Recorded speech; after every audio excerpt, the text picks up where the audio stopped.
Moving on, now that you then got to this point, how did you end up getting into choreography?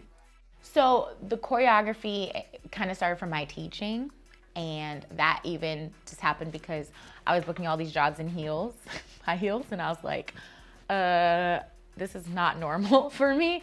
And there was like no weekly heels classes, so I would just go to my favorite hip hop classes in my heels. I'm like, I'm just doing this to practice for my jobs. Please don't like judge me. And then people will be like, oh, you should teach. I said, oh no, I'll be the worst teacher. Make up choreo and memorize it and then teach it and remember a count. Oh dear God, no. But it kept happening. So I like to be proactive. God, I had like a 2-3 month break. I said, God, I ain't going on tour. I was getting antsy. So I was like, you know what? Let me take that, what people keep saying, and let me try it. So I went to Millennium. I was like, people are saying I should maybe start a heels class. She was like, a heels class? I was like, I know, right? It's kind of silly, but she's like, okay, let's try it.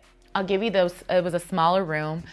You don't even have to pay for the space. Like, just keep the $5. I think it was like $5 at first, or maybe 10. I don't remember.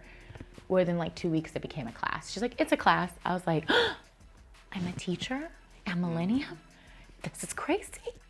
So I don't want anyone to look at my old classes. Please, dear God, the choreo is so bad. I'm like, 1, 2, 3, 4. I don't know how people came to my class. I guess they could feel my heart. But from there, it just expanded. And then I started to teach so much. And then when God had put on my heart to move to New York, I was dancing in a show. And then I was like, you know what? I don't want to renew. I don't want to keep dancing in this show. That same week, I got a message for someone that worked at Broadway Dance Center to come sub. And that first sub slot turned into every single week them asking me back, which turned into me being a teacher. And in New York was where a lot of my choreography, I became like a super popular, this is the thing. I was a popular teacher out here, but it wasn't like my goal. Dancing was my thing, and I taught to fill up the time, you know? But in New York, it became like my focus. And then that opened international doors to teach around the world. And then with that, people are like, oh, can you do this? Can you choreograph this? Can you coach me? So it kind of just like a ripple effect, you know, when you do the domino and it just kind of, so yeah, like I'm going to Norway to choreograph a little Latin show in a few days. And that was from a student of mine being like, look at her work.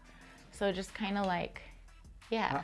How is it culturally different as far as dance culture between a Los Angeles and a New York? Oh, it's different.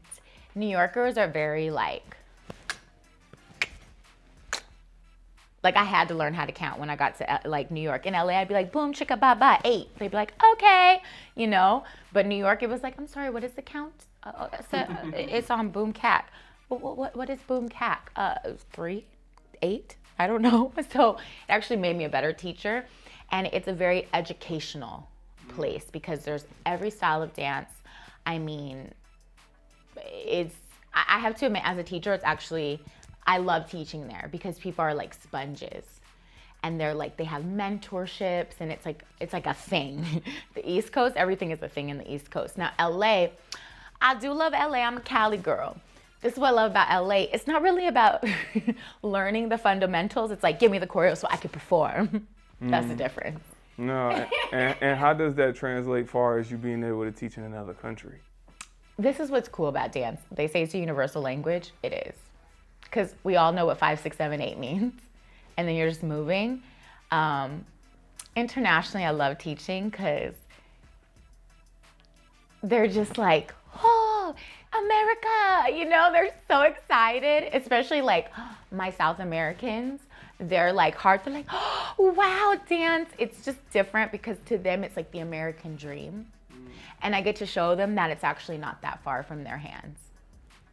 And it's cool because I get scholarships and I get to give it, and I feel like Oprah for like 2.5 seconds. You get a scholarship. I'm like, yeah, you get a scholarship. So that's cool. How important is it for someone that's doing choreography to study the craft of where they may be going? Like you just talked about Latin.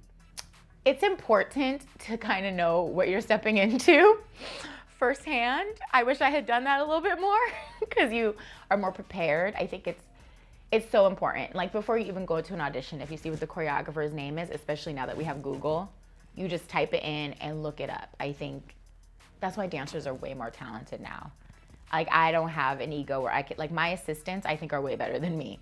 But they're like, no, you're amazing. I'm like, because they have tools that I didn't have.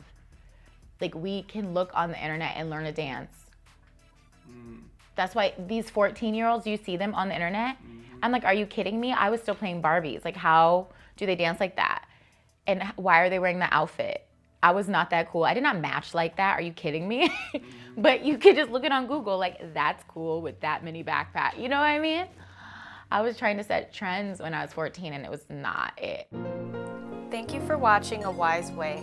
Subscribe to stay updated, share to pass the knowledge, or view our other videos on the left.